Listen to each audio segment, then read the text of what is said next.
Hi there folks, welcome back to Rich Reviews, and it's surely October when all the Halloween type films are coming out and playing. Well, I'm surely also counting down to November when I put out the worst of the year, given the fact that it'll be Thanksgiving, and sure to join them on this list is my latest film for you guys here now. This is called There's Someone Inside Your House. This is based on a novel by Stephanie Perkins. This is written by the guy who wrote Earth to Echo and also is writing the Shazam films. It's produced by Sean Levy and James Wan, which quite frankly that seems like the weirdest combination you've ever seen, producing a film together.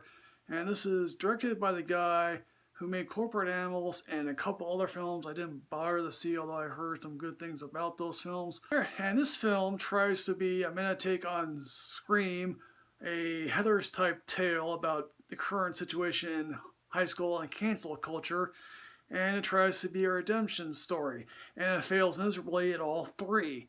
So, set in a small town in Nebraska, which amazingly enough was news to me while I was watching this, because I clearly thought to myself, is this either set in Kansas or Oklahoma, considering that fact there's a whole lot of corn around? But no, when I was actually doing research for this review, I came to realize, oh yeah, this is indeed Nebraska. And Sidney Park, who apparently was on Walking Dead, which is basically escaped my brain considering the later seasons of Walking Dead when I watched were largely unwatchable, and basically plays Nakami Young, who was in Hawaii, is now a transplant to Nebraska. She's living with her grandmother on an isolated farm because that's primarily what you do. Basically, in the beginning, one of the high school football people is late to a game. Apparently, he's inside the house, and what we think is a joke being played on him turns out to be a deadly reality when the killer slices his feet up. And obviously we see photos in a closet of him beating on or apparently hazing upon a fellow athlete that apparently went bad.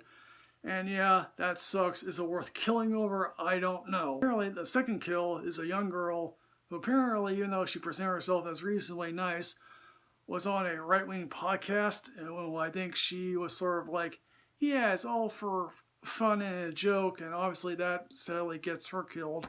But the third victim, sadly, happens to be a reasonably nice kid who, yeah, has sort of a bit of a problem with over-the-counter medication, but alas, who doesn't these days? We also happen to meet Nakami's friends, none of whom are particularly memorable. She happens to hook up with a local creepy kid, Ollie, who everyone sort of suspects he's a, Columbine in waiting. Alas, you have to figure out the film to see if he actually is willing to do that. If you're asking yourself, okay, where are all these people's parents in all of this? Well, they're apparently not around, and because also one of these kids, his father apparently is a local land baron, if there is such a thing in a community as such as this. His big secret is that he keeps Nazi memorabilia. Yeah, okay, so probably apparently a lot of people will do that. But the son, being a pothead, decides, oh yeah, I'll convert all that stuff to, marijuana issues. And then, oh yeah, Ollie has an older brother who's on the police force running for re-election against the local land baron who wants to abolish the police force and hire private security for the town. Also happen to get to know Nakami's story here about what happened to her. And yeah, it's sad, and granted, anything like that could happen to anyone, but it's supposed to be this tragic thing that's happened to her past and she's haunted by it. Yeah, anyone would be haunted by it, but the thing makes it such a big deal that it's like, wow, this is the thing that you are complaining about? Or just call this person and say, how are you doing? I feel sucky that you went through this experience. Also, her grandmother is sleepwalking.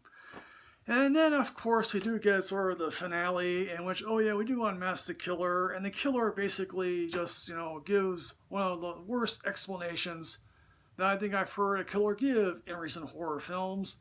And it's really a Scooby-Doo plot. Basically, that's how I feel about it. Now, here's the thing. When it comes to films that are based on books, sometimes I often wonder myself, okay, what exactly attracted people to this particular book? Well, with this, I just sort of sat to myself thinking, wow, that must have been a really great book for them to adapt. And apparently, after watching this film, I looked up the book synopsis on Wikipedia, and outside of rearranging a few things and some character motivations here and there change, it's largely the same film. Never has an hour and 26-minute film been so overstuffed with plot it feels undercooked at the same time. When the killer is killing his victim, he wears the face of the victim, which quite frankly must use a whole lot of, CGI and or color printing and doing whatnot. So in the end, folks, what I'm going to say about There Is Someone Inside Your House, I'm sadly having giving this film a only see when you're drunk. Yeah, get out of the house, man. There's someone inside your house. So, folks, there's someone inside your house. Have you seen this? What you think? Please put everything in the comment box below here, folks. As always, folks, like, comment, subscribe, and rate yourself full of knowledge. I'll see you next time, folks. I'm Michael Rich, Rich2 on Twitter. Yes, hooray.